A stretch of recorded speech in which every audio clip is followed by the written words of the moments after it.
มลพิษจากหมอกควันหมายถึงควันที่เกิดจากการเผาไหม้อยู่พื้นดินเซนการจูดพื้นที่ไร่นาสวนจูดเผาสิ่งเศษเหลือจากกสิกรรมรวมทั้งการจูดเผาขี้เหงื่อและใบไม้อยู่ครัวเรือนอันเป็นสาเหตุให้ไฟไหม้ลามไปใส่พื้นที่สำคัญที่มีเชื้อเพลิงเซนพื้นที่ป่าไม้และสนามกำจัดขี้เหงื่ออยู่หลายแห่งทั่วประเทศอันก่อให้เกิดควันพิษหรือมลพิษทั้งอากาศส่งผลกระทบให้แรงต่อสุขภาพทำลายระบบนิเวศและสิ่งแวดล้อม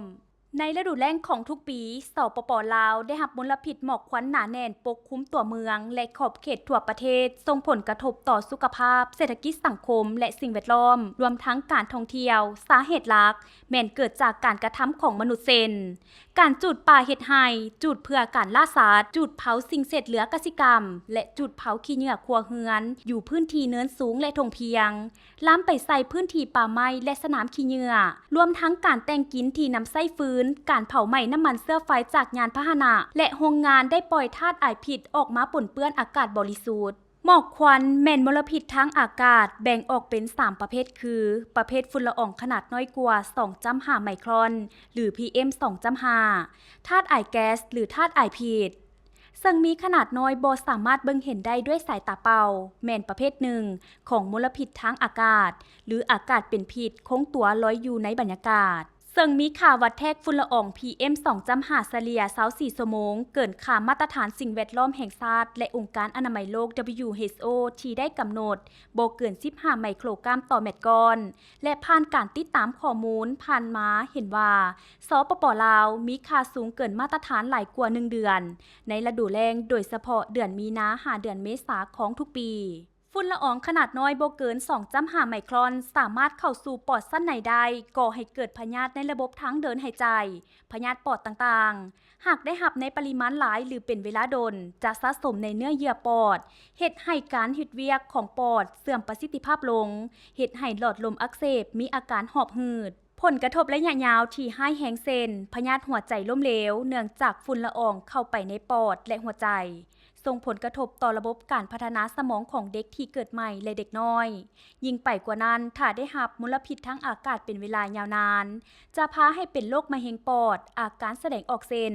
ไอแห้งและเนื้อเยื่อปอดถูกทำลาย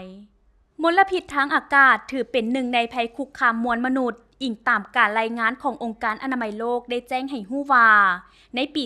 2012 มีประชากรโลก 7 ล้านคนเสียชีวิตย้อนมลพิษทางอากาศประชากร1 ใน 10 ของโลกแม่นดำรงชีวิตอยู่ในขอบเขตที่สภาพอากาศเกินค่ามาตรฐานที่กำหนดว่าเฉพาะสปป.ลาวมลพิษทางอากาศในครัวเรือนเป็นปัจจัยเสี่ยงในการเกิดพยาธิ15อันดับทำอิฐของคนลาวปัญหามลพิษทางอากาศบ่ได้เพียงแต่ส่งผลกระทบต่อสุขภาพของมนุษย์เท่านั้นแต่ยังส่งผลกระทบเป็นวงกว้างต่อปัญหาเศรษฐกิจสังคมโดยเฉพาะของเขตเวียกงานสาธารณสุขที่ต้องเพิ่มงบประมาณในการปิ่นป่อคนเจ็บเป็นพยาธิย้อนมลพิษทางอากาศเฮ็ดให้ประเทศสูญเสียแรงงานมลพิษประเภทฝุ่นละอองลอยตัวในรูปแบบของหมอกควันหรือฝุ่นได้บดบังแสงตะเวนเฮ็ดให้สูญเสียทัศนาการเบิ่งเห็นส่งผลกระทบต่อการคมนาคมขนส่งผลให้มีข้อจำกัดทางด้านทัศนียภาพการท่องเที่ยวและการเคลื่อนไหวกิจกรรมกลางแจ้งพร้อมเดียวกันยังเฮ็ดให้ดินขาดสารอาหารทำลายพื้นที่ป่าไม้และพื้นที่การผลิตกสิกรรมบวกกับสภาพฝุ่นควันที่บดบังแสงอาทิตย์เฮ็ดให้ขบวนการสังเคราะห์แสงของพืชถูกขัดขวางส่งผลให้พืชเติบใหญ่ได้สักซ่าและบางชนิดก็เสี่ยงต่อการสูญพันธุ์มลพิษทางอากาศในรูปแบบเป็นกรดตกลงมาใส่แหล่งน้ำธรรมชาติจะส่งผลกระทบต่อกับระบบนิเวศอนุภาคธาตุเคมีหลายชนิดที่ปลิวไปตามอากาศเมื่อตกลงในแหล่งน้ำก็จะเฮ็ดให้น้ำมีภาวะเป็นกรดส่งผลสะท้อนต่อการดำรงชีวิตของสัตว์น้ำปัญหามลพิษทางอากาศเป็นปัญหาที่ทั่วโลกพร้อมประเสริญและบ่อาจหลีกเลี่ยงได้ฉะนั้นการมีส่วนร่วมในการแก้ไขปัญหาของทุกภาคส่วนจึงเป็นสิ่งสำคัญและรีบด่วนที่สุดซึ่งปัจจุบันรัฐบาลได้ตั้งเป้าหมายเพื่อลดพรมลพิษทางอากาศแต่นี้ฮอดปี 2030 โดยผ่านการจัดตั้งปฏิบัติของกระทรวงทรัพยากรธรรมชาติและสิ่งแวดล้อมร่วมกับแขนงการที่เกี่ยวข้องสปป.ลาวได้ดำเนินการติดตามคุณภาพอากาศจากสถานีวัดแทกคุณภาพอากาศเครื่องวัดแทกแบบเซ็นเซอร์ที่ได้ติดตั้งอยู่ในขอบเขตทั่วประเทศและรายงานให้สังคมได้รับทราบแบบทันสภาพการผ่านจอ LED ที่นครเวียงจันทน์ พรรคและรัฐบาลได้ออกคำสั่งหลายฉบับเพื่อแจ้งเตือนและป้องกันปัญหาไฟไหม้ลามป่าและสถานกำจัดขี้เหงื่อเกิดห้ามการจุดเผาอยู่พื้นที่กลางแจ้งพร้อมนั้นก็ได้ประสานงานกับภาคส่วนที่เกี่ยวข้องเพื่อเกี่ยมความพร้อมรับมือกับเหตุการณ์ฉุกเฉินได้ร่วมมือกับอนุภาคพื้นและสากลเพื่อสร้างแผนดำเนินงานร่วมกันในการลดพรปัญหามลพิษหมอกควันข้ามผ่านชายแดน